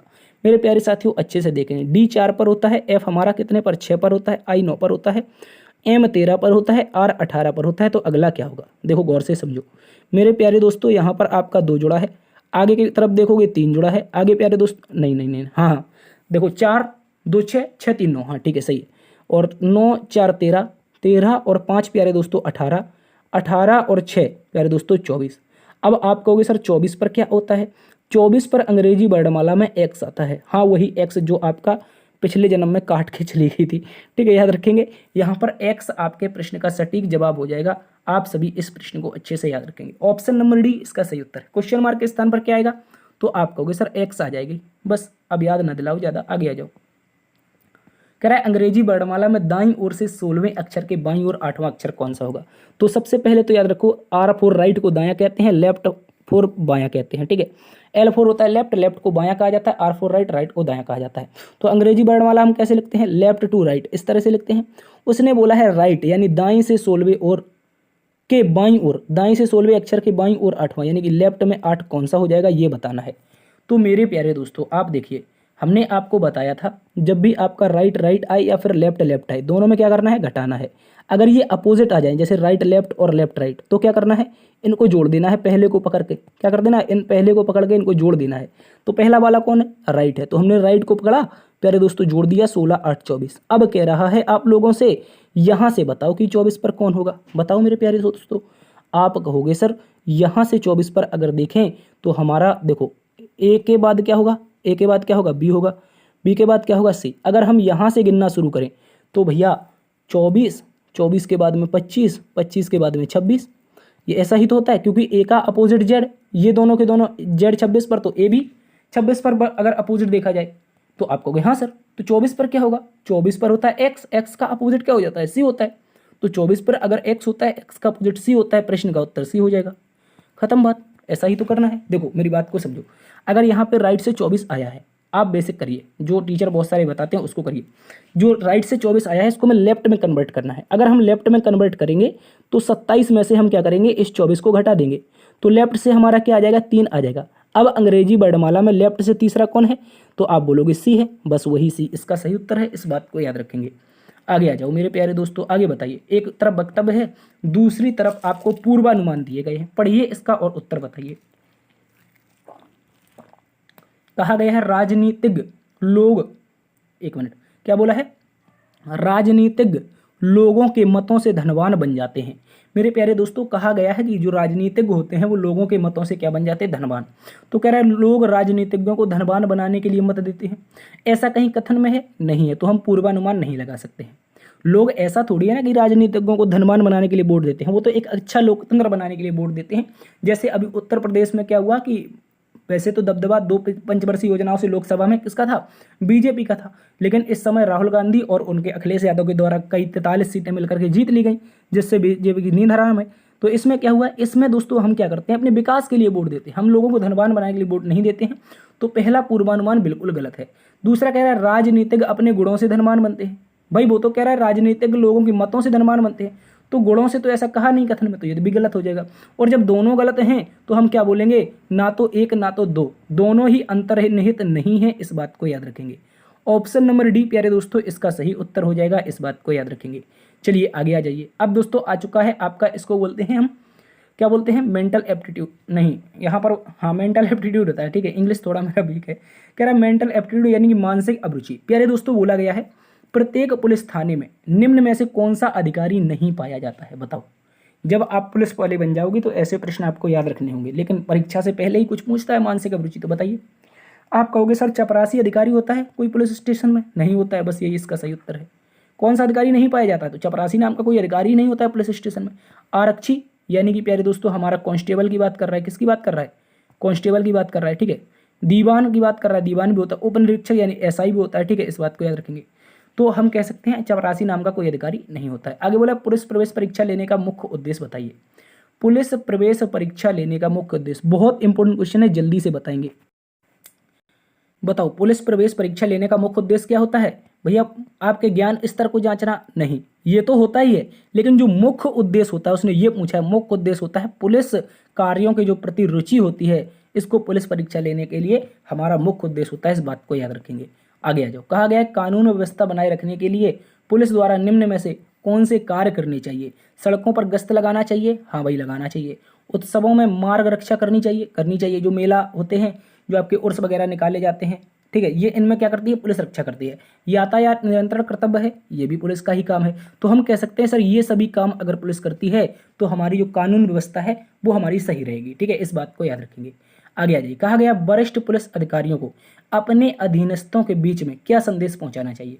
अपना काम ईमानदारी से करें, हाँ भाई, अगर जो आपका जैसे आप कांस्टेबल हैं, क्या है, आप एक कांस्टेबल हैं, आपके ऊपर कौन होता है, एसआई होता है, ठीक है, दीवान होता है, उसके ऊपर एसआई होता है। तो एसआई आपको क्या संदेश देगा कि आप अपना काम कैसे करें, ईमानदारी पूर्वक, बिल्कुल सही बात है।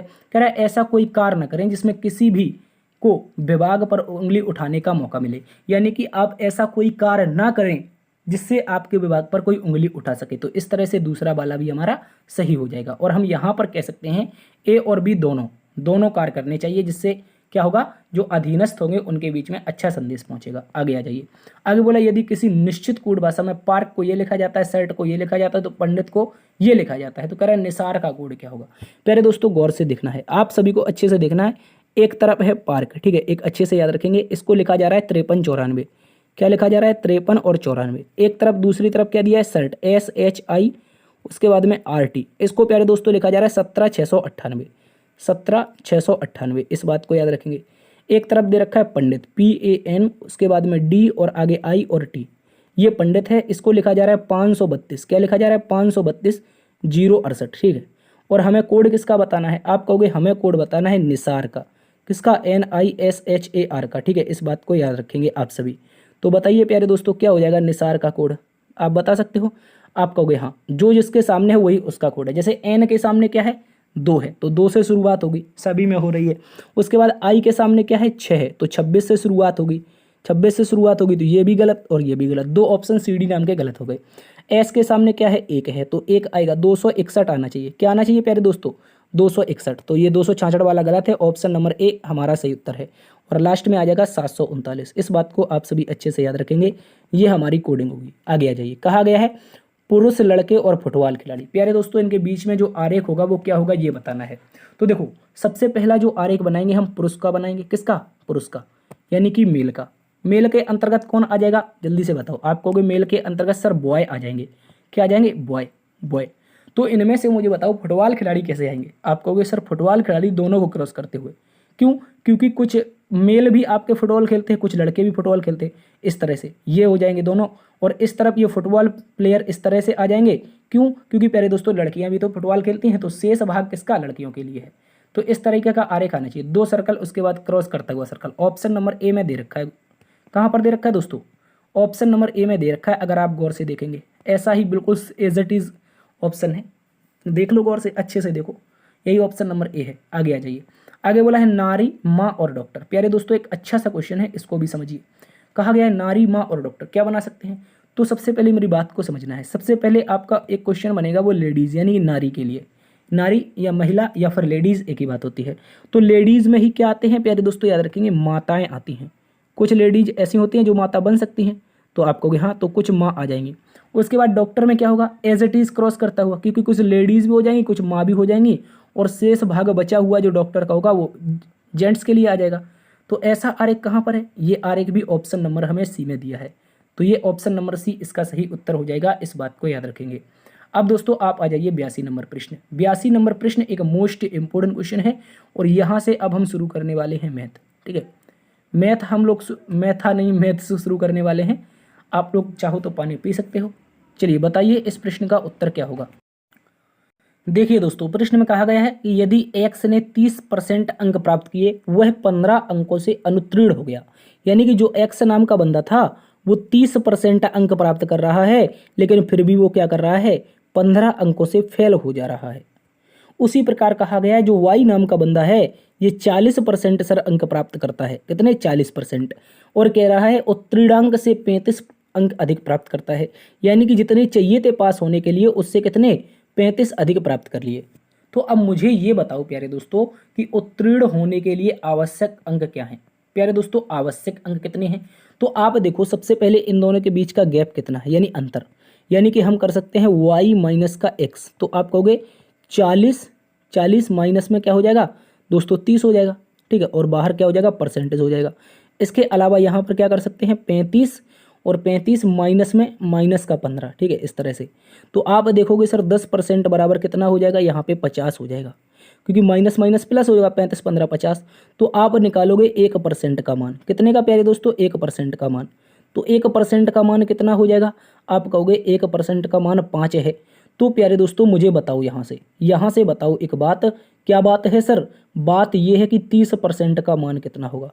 अगर 1% का मान प्यारे दोस्तों कितना है, 15 है, सॉरी 1% का मान अगर 5 है तो 30% का मान कितना होगा। आपको 1 का 5, 30 का 30 पंजे 150। ठीक है, अब उत्तीर्ण करने के लिए कितने अंकों की जरूरत है, कितने प्रतिशत पूछा है, लेकिन हम अगर आपसे कहें कितने अंकों की जरूरत है तो आप कहोगे 30% का मान तो हमें पता चल गया 150 है, और 15 कम पड़ रहे थे उत्तीर्ण होने के लिए, तो 15 और जोड़ देंगे तो टोटल हमें पता चल जाएगा उत्तीर्ण होने के लिए कितने पड़ेंगे। तो आप कहोगे हाँ सर, तो अगर हम यहाँ से पता कर रहे हैं कि उत्तीर्ण होने के लिए टोटल कितने अंक, 165 अंक। टोटल कितने में से, मतलब 100% में से, बोलो 100% में से 1% अगर 5 था तो 100% कितना हो जाएगा, आप कहोगे सर 500। अब दोस्तों हमें 165 अंक चाहिए हैं, क्या करना है, गौर से देखो 165 अंक चाहिए हैं, कितने में से चाहिए हैं, 500 में से चाहिए हैं। तो टोटल कितना परसेंटेज हमें चाहिए ये बताना है। तो आप कहोगे कि सर यहाँ से 2 जीरो से 2 जीरो कट जाएगा, 165 बटे में 5 जो आता है वो होता है 33%। कितना होता है, 33% होता है, इस बात को याद रखेंगे। तो प्रश्न का जो उत्तर होगा प्यारे साथियों वो होगा 33%। ठीक है, इस बात को याद रखेंगे। अगर आप चाहो तो ऐसा भी कर सकते थे, कैसा कि सर कोई भी एग्जाम हो, एग्जाम में पास होने के लिए कितने अंक चाहिए होते हैं, आप कहोगे सर 1/3, और 1/3 का मान कितना होता है, कोई भी एग्जाम हो 1/3 चाहिए, 33%, सही उत्तर है, खत्म बात। ऐसे कर सकते थे, लेकिन ऐसा नहीं होगा भाई। इस प्रश्न का जो उत्तर होगा वो कुछ इस प्रकार से इसका सॉल्यूशन किया जाएगा, इस बात को याद रखेंगे। मैंने कहा एक्स ने 30% प्राप्त किए लेकिन 15 से फेल हो गया, वाई ने 40 किए 35 अधिक मिल गए, दोनों के बीच का अंतर 50 आया। यहाँ पर 10% का मान अगर 50 था तो 1% का मान 5 हो जाएगा। फिर हमने कहा 100% का 500, लेकिन हमें पता चला कि 30% का मान 150 है और हम अगर 150 अंक प्राप्त कर रहे हैं तो 15 से फेल हो रहे हैं, तो पास होने के लिए कितने 165 कितने में से 500 में से कितना परसेंट भैया 33%। बस यही इसका सही उत्तर है। आगे आ जाइए। अगला प्रश्न कहा है अजय ने साइकिल 15% की हानि पर 680 रुपये में बेची। भैया कह रहा है कि अजय के पास जो साइकिल थी वो 100% की थी, लेकिन इसने 15% की हानि पर जो साइकिल है कितने में बेच दी मेरे भाई? आप कहोगे 680 रुपये में। हम कहेंगे सर कितने में बेची है, तो आप कहोगे 100 में से 15 गया मतलब 85% में बेची है। बोलो कितने में बेची है? 85% में। लेकिन सवाल में बोला है 680 में बेची है, तो आप यहाँ से काटिए 17 पंचे 85, 5% बराबर 17 चौके 68 मतलब 40। बोलो 17 चौके 68 मतलब 40, 5 से काटोगे प्यारे दोस्तों 8, मतलब 1% का मान कितना हो जाएगा 8। तो प्यारे दोस्तों 100% का मान मतलब साइकिल की मूल कीमत, साइकिल का क्रय मूल्य यानी कि सीपी, तो 100% मतलब अगर यहाँ पे 2 जीरो जुड़े हैं तो 8 में भी 2 जीरो जुड़ जाएंगे, कितना हो जाएगा 800 रुपये। तो दोस्तों यहाँ से आप प्राप्त कर सकते हो साइकिल का जो सीपी होगा, साइकिल का जो सीपी होगा वो प्यारे दोस्तों कितना हो जाएगा 800 हो जाएगा। देखो बात को समझो, अजय नाम का जो बंदा था उसने साइकिल 15% की हानि पर बेची, लेकिन साइकिल की कीमत कुछ रही होगी। साइकिल की कीमत कितनी रही होगी 100 में से अगर उसने 15 की हानि पर बेची तो 85 में बेची, लेकिन सवाल में बोला 680 में बेची। 5% का मान 40, 1% का मान 8, 100% का मान 800। इस तरह से उत्तर हो जाएगा साइकिल की जो सीपी होगी वो 800 हो जाएगी। आगे आ जाइए। कहा गया है एक दुकानदार अपने सामान को क्रय मूल्य से 20% अधिक अंकित करता है और उसमें 10% की छूट देता है, उसका लाभ प्रतिशत ज्ञात कीजिए।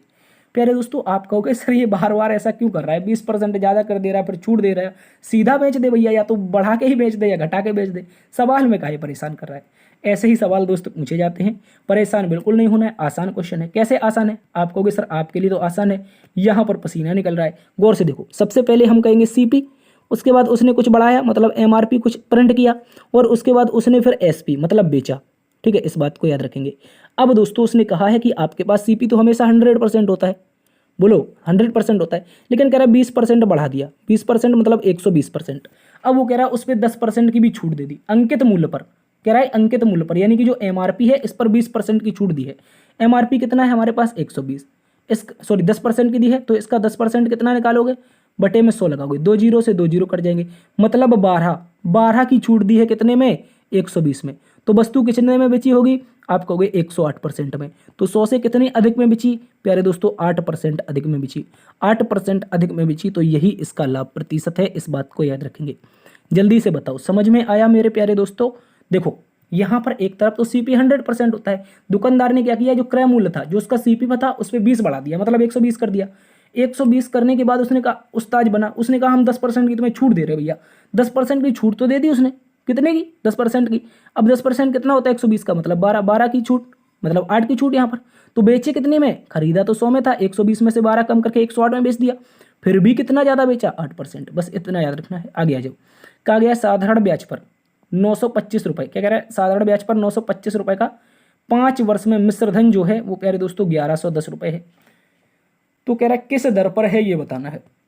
गौर से देखो प्यारे दोस्तों, इसमें हम क्या करेंगे, सबसे पहले हमारे पास कुछ दिया है अमाउंट, नहीं सबसे पहले हमारे पास प्रिंसिपल दिया है, प्रिंसिपल कितना है 925 है, और उसके बाद अमाउंट कितना हो रहा है, अमाउंट कितना हो रहा है, तो आप बोलोगे सर 1110 हो रहा है, कितना हो रहा है 1110 हो रहा है, और इसका टाइम पीरियड कितना है 5 वर्ष का है। क्या निकालना है, रेट %। तो वही एक घिसा पिटा फॉर्मूला, इनके बीच का पहले अंतर ले लो, क्योंकि हमें एसआई की जरूरत पड़ेगी। एसआई कितना बन रहा है यहाँ से, आप कहोगे 925, 1025, 1025 में अगर हम जोड़ दें कितना 90, नहीं 1025 में 60 जुड़ेगा, एक मिनट देखो 1110 माइनस का 925, तो यहाँ पे कितना बचेगा 5 जाएगा, फिर दोस्तों हमारा कितना बचेगा 8 बचेगा, फिर यहाँ पे कितना बचेगा 1 बचेगा। ठीक है 185। तो दोस्तों यहाँ पे जो हमें एसआई प्राप्त होगा, इनके बीच का जो अंतर होगा वो 185 प्राप्त होगा, और इसका फॉर्मूला क्या होता है, एसआई बराबर में PRT बटे में 100, इस तरह से होता है। तो भैया हमें सब कुछ दे रखा है, अब एसआई 185 है, P हमारे पास कितना है बराबर में कितना, आप कहोगे 925 है, R निकालना है, T हमें दिया ही गया है, T कितना 5 वर्ष, बटे में है 100, बस काटना पीटना ही तो है। अगर आप काटो यहाँ पर कितने से कटेगा, 185 से सीधा काट दो, 118 पंचे 90 पचम 25, सीधा 5 बार में कट जाएगा। ठीक है प्यारे दोस्तों, तो आप यहाँ से निकाल पाओगे आर पचम, ये 5 का गुणा 5 में हो जाएगा तो 25 हो जाएगा, आर 25 बराबर में 100। ठीक है, इस तरह से। तो रेट परसेंट जब निकालोगे तो 25 चौके 100, मतलब 4% आएगी मेरे प्यारे दोस्तों। कितनी आएगी, 4% आएगी। इस बात को याद रखेंगे। ऑप्शन नंबर बी इसका सही उत्तर है। आगे आ जाइए। अगला प्रश्न कहा गया है 12.5% वार्षिक ब्याज की दर से 8,000 रुपये पर 2 वर्षों का चक्रवृद्धि ब्याज क्या होगा। तो प्यारे दोस्तों याद रखो, सबसे पहले तो याद रखना है ये 12.5% का मान कितना है, इस बात को याद रखो। 12.5% का मान होता है 1/8। कितना होता है प्यारे दोस्तों, 1/8। तो अब इसमें हम लगाएंगे रेशियो मेथड। क्या लगाएंगे, रेशियो मेथड। तो 1/8 यानी कि अगर हमारा प्रिंसिपल और अमाउंट का रेशियो निकालें तो पहले साल अगर प्रिंसिपल कितना था 8, 1 बढ़ करके कितना हो गया अगले साल, इसमें 9। ठीक है, ये तो फर्स्ट ईयर का था। दूसरी साल भी क्या होगा, प्रिंसिपल तो सेम रहेगा, मतलब 8, और एक बार फिर से बढ़कर कितना हो जाएगा 9। लेकिन प्यारे दोस्तों जब हम 2 साल की बात कर रहे हैं तो प्रिंसिपल हमारी भाषा में कितना है 8,000, और यहाँ पर कितना आ रहा है 8 अट्ठे 64 आ रहा है, और यहाँ पर अमाउंट कितना आ रहा है, यहाँ पर 9 9 में 8100। ठीक है, 9 9 में 8100। देखो 64 रुपये अगर 81 हो रहे हैं तो कितना ब्याज मिला है, बताओ कितना ब्याज मिला है, मतलब 17 रुपये का ब्याज मिला है। बोलो प्यारे दोस्तों, यहाँ पर अगर 64 रुपये हमारे कितने हो रहे हैं, 81 हो रहे हैं, तो ब्याज कितने का, आप कहोगे सर 17 रुपये का। और सवाल में बोला है जो प्रिंसिपल है वो कितना है 8,000 है, तो मतलब इस 64 का मान कितना है 8,000। इस 64 का मान अगर 8,000 है तो 17 का मान कितना हो जाएगा। तो आप ऐसे कर सकते हो 8,000 बटे में 64, तो ये तो 1 का निकल आएगा, और गुणा कर देंगे तो 17 का आ जाएगा। तो आप यहाँ से निकालने जाओगे, काटा पीटी करो, 8 अट्ठे 64, 8 से काटोगे कितनी बार में कटेगा, 8 एकम 8 मतलब 1,000, फिर से 8 से काटोगे तो 125 बार में। 125 का गुणा हो जाएगा कितने में, 17 में। 17 पना 85, यूनिट डिजिट 5 आना चाहिए, उत्तर हो जाएगा 2125। कितना हो जाएगा, 2125 हो जाएगा। इस बात को याद रखेंगे। देखो कैलकुलेशन नहीं करना तो एक जुगाड़ कर सकते हो। हमने कहा ब्याज कितना आया 17, अगर ये 17 ब्याज आया है, उसने पूछा चक्रवृद्धि ब्याज कितना है, मतलब 17 से कटने वाला ऑप्शन। देखो 212 नहीं कट रहा है, 21 नहीं कट रहा है, 400 नहीं कट रहा है, ऑप्शन नंबर ए सही उत्तर है। आगे आ जाओ। कहा गया है सुरेख, महेश और कमलेश ने एक व्यापार में क्रमशः 1,000, 1,250, 1,500 रुपये लगाए। यानी कि S4 सुरेख नाम का बंदा था, 1,000 रुपये लगा रहा है, और आपके पास M4 महेश नाम का बंदा था, 1,250 रुपये लगा रहा है। ठीक है, और उसके बाद क्या कह रहा है, जो आपके पास एक और बंदा था कमलेश नाम का, ये कितने लगा रहा है, ये लगा रहा है 1,500 रुपये। कह रहा है कि जब व्यापार करते हैं ये तीनों साल के अंत, मतलब 12 महीना के बाद, ठीक है 12 महीना के बाद, इनके पास जो हानि आती है वो कितनी आती है प्यारे दोस्तों, याद रखेंगे 150 रुपये। तो अब हम क्या करें, इसका हम रेशियो निकालेंगे। तो 12 तो सभी में समान है, कट जाएगा, 1 0 सभी का कट जाएगा। अब 25 से काटो, 25 चौके 100, 25 पंचे 125, 25 छक्का 150। तो ये जो रेशियो आएगा प्यारे दोस्तों किस किस का, सुरेख का, महेश का और कमलेश का, इनका रेशियो आएगा 6 4 10 5 15। तो दोस्तों इनके पास हमारी भाषा में जो हानि हुई 15 की हुई है, तीनों की मिला करके, लेकिन सवाल में बोला है कि 150 रुपये की हानि हुई है। एक बात समझना है, जब भी समय समान हो तो जो धन होता है वो किसके रेशियो में बढ़ जाता है, सॉरी जो आपका ब्याज होता है यानी कि लाभ हो या हानि हो, किस में बढ़ जाता है, धन के रेशियो में बढ़ जाता है। इस बात को याद रखेंगे जब समय समान हो। तो दोस्तों 15 का मान अगर 150 है तो यहाँ पर 1 का मान कितना निकालोगे, 1 का मान निकल के आएगा 10। क्वेश्चन में पूछा है महेश की हानि, मतलब M4 महेश मतलब 5 का मान कितना हो जाएगा 50 रुपये। महेश को 50 का घाटा हुआ है, और दोस्तों कमलेश को 60 का घाटा हुआ है, और दोस्तों इसको 40 का घाटा हुआ है सुलेख को। ठीक है, तो दोस्तों पूछा किसका है, महेश का पूछा है। महेश का हो जाएगा 10 पंचे 50 रुपये। ऑप्शन नंबर सी इसका सही उत्तर है। ठीक है, इस बात को याद रखेंगे। साझेदारी का एक महत्वपूर्ण क्वेश्चन है आपके एग्जाम के लिए। आगे आ जाइए। कहा गया एक व्यक्ति अपने घर से ऑफिस तक साइकिल एक निश्चित समय में पहुंचता है।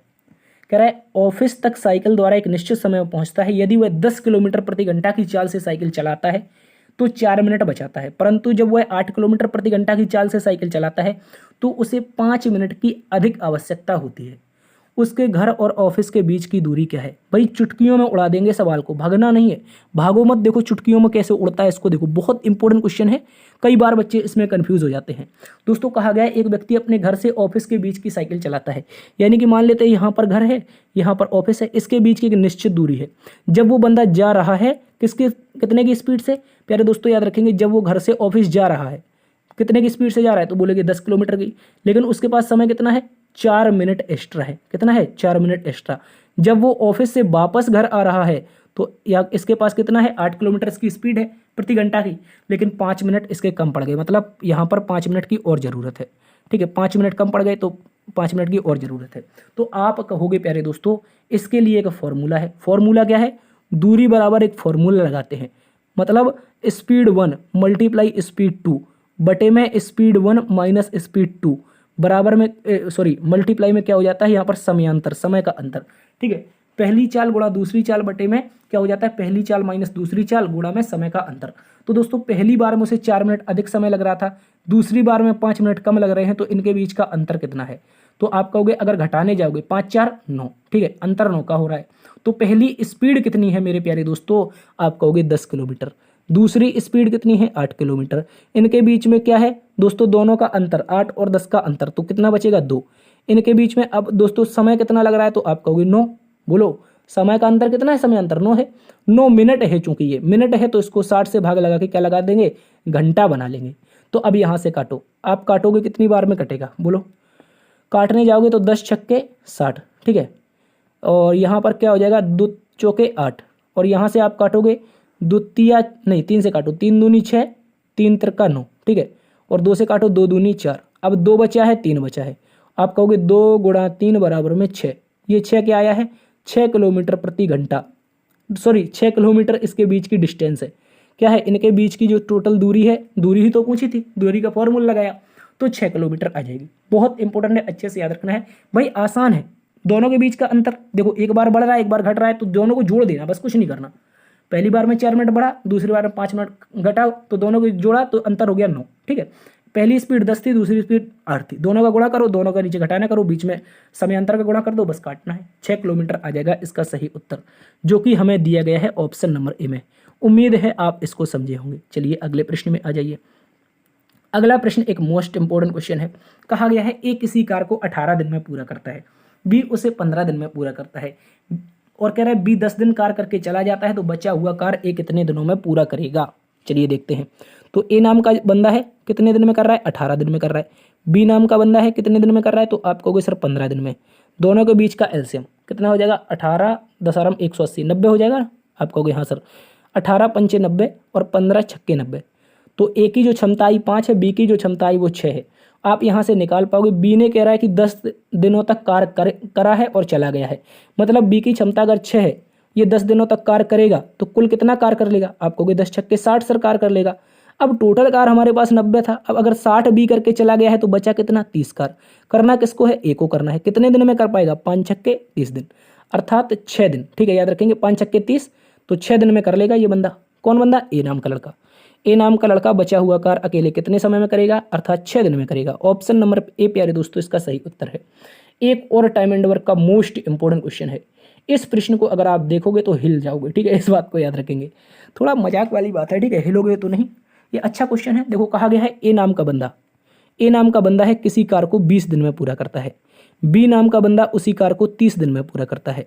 ठीक है, अब देखो इनके बीच का हम सीधा एलसीएम निकालेंगे, कितना हो जाएगा 60। तो ए की जो क्षमता होगी वो 3 होगी, बी की जो क्षमता होगी वो 2 होगी। ठीक है, अब दोस्तों प्रश्न में ये बोला है कि ए ने 4 दिन अकेले काम किया। प्यारे दोस्तों ए नाम के बंदे ने 4 दिन अकेले काम किया, तो अगर ए की क्षमता कितनी है 3, तो 4 दिन काम करके टोटल कितना काम कर लेगा, आप बोलोगे 12 काम कर लेगा। भैया कितना कर लेगा, 12। तो अब बताओ, इसने 12 काम कर लिया, काम कितना बचा, 48। लेकिन प्यारे दोस्तों उसने बोला है इस 48 काम को कौन करते हैं, इस 48 काम को बी प्लस सी करते हैं। क्या करते हैं, बी प्लस सी। तो बी प्लस सी अगर इस 48 काम को करते हैं कितने दिनों में, भैया 18 दिनों में। बहुत इंपॉर्टेंट है, अच्छे से याद रखेंगे। बी प्लस सी 18 दिनों में इस काम को कर पा रहे हैं दोनों मिलकर के। तो सी ने अकेला उस काम को कितने दिन में पूरा करेगा, बताओ सी अकेला उस काम को कितने दिन में पूरा कर सकता है? एक मोस्ट इंपोर्टेंट क्वेश्चन है, याद रखेंगे। देखो दोस्तों मेरी बात को समझो, अगर 18 दिन काम बी और सी दोनों ने मिलकर किया है, लेकिन हमें यहाँ पर पता है कि बी की क्षमता कितनी है? 2। अगर बी ने 18 दिन काम किया है तो 2 की क्षमता से कितना कर लिया होगा मेरे प्यारे भाई? 36 कर लिया होगा। बोलो, आप कहोगे हाँ सर। अब काम तो 48 ही था, 36 तो बी ने अकेला कर दिया। बोलो भैया, आप कहोगे हाँ। तो सी ने शेष कितना काम किया? सी ने काम किया है 12। कितने दिन में किया है? 18 दिन में। बोलो, सी ने 12 काम किया है 18 दिन में। टोटल काम कितना है? आप कहोगे 90। नहीं, टोटल काम कितना है? आप बोलोगे 60। 90 नहीं है, टोटल काम यहाँ पे था ना, तो ये टोटल काम 60 है। बोलो, टोटल काम अगर 60 है तो ये कितने दिन में पूरा कर पाएगा? सी ये बताना है। देखो 12 शेष बचा हुआ काम सी 18 दिन में कर पा रहा है, तो देखो बचा हुआ काम ऊपर है, लेकिन हमें पता है टोटल काम कितना है? 60 है। तो ये कितना गुना है बचे हुए काम का? 5 गुना। अगर ये 18 दिन में 12 कर पा रहा है तो 5 गुना काम टोटल कर लेगा। तो आप बोलोगे कितने दिन में? 18 पंचे 90 दिन में। प्यारे दोस्तों बहुत इंपॉर्टेंट क्वेश्चन है, याद रखेंगे। उम्मीद है आप समझे होंगे। ये एक मोस्ट इंपॉर्टेंट क्वेश्चन है यार, इसको देख लेना, आप एग्जाम में 100% पूछा जाएगा। 90 दिन इस प्रश्न का एकदम सटीक जवाब है प्यारे दोस्त, याद रखेंगे। देखो गौर से समझो, एक बार फिर से मैं समझा देता हूं। यहां पर बोला है ए 20 दिन में कर रहा है और बी 30 दिन में कर रहा है। दोनों की हमने टोटल वर्क निकाला, क्षमता निकाली। ए की क्षमता कितनी थी प्यारे दोस्तों? 3 थी। बी की क्षमता 2 थी। लेकिन प्रश्न में उसने पहली लाइन में बोल दिया ए 4 दिन अकेले काम करता है, तो 4 दिन में इन्हें 12 काम कर लिया। अब काम बचा कितना? 48 काम। अब ये जो 48 काम है प्यारे दोस्तों, बी और सी मिलकर के 18 दिन में कर पा रहे हैं। कितने दिन में? 18 दिन में कर पा रहे हैं। तो भैया हमें पता है बी की क्षमता 2 है, 18 दिन में बी अकेले 36 कर देगा, तो बचा हुआ काम कितना? 36। अगर बी ने कर दिया तो बचा सी काम, सी के लिए 12 काम। 12 काम जो सी ने किया है ये 18 दिन में किया है। अगर 12 काम सी 18 दिन में कर रहा है, टोटल काम 60 है, कितने दिन में पूरा करेगा? तो गौर से देख लो, टोटल काम 12 का टोटल काम कितना गुना है? 12 का 5 गुना है। तो टोटल समय का कितना गुना लेगा? 5 गुना ही लेगा। 5 गुना लेगा तो 90 दिन में कर पाएगा सी अकेला उस काम को। इस बात को याद रखेंगे। और साथियों फिलहाल की क्लास में इतना ही। उम्मीद है पसंद आई होगी, जबरदस्त लगी हुई। यदि पसंद आई है तो एक बार से चैनल को सब्सक्राइब कर दीजिए। सब्सक्राइब करने वाले साथी मात्र अभी भी 37% है, तो यार सब्सक्राइब करने का कोई पैसा चार्ज नहीं है। अपने दोस्तों में सेशन को ज़्यादा से ज़्यादा शेयर कीजिए। यूपी पुलिस के लिए बहुत इंपॉर्टेंट प्रश्न हम यहाँ पर करवा रहे हैं, तो जरूर जुड़िए आपकी अपनी क्लास से। मिलते एक नई वीडियो में, तब तक के लिए अपना ख्याल रखना। जय हिंद, जय भारत, जय मां सरस्वती।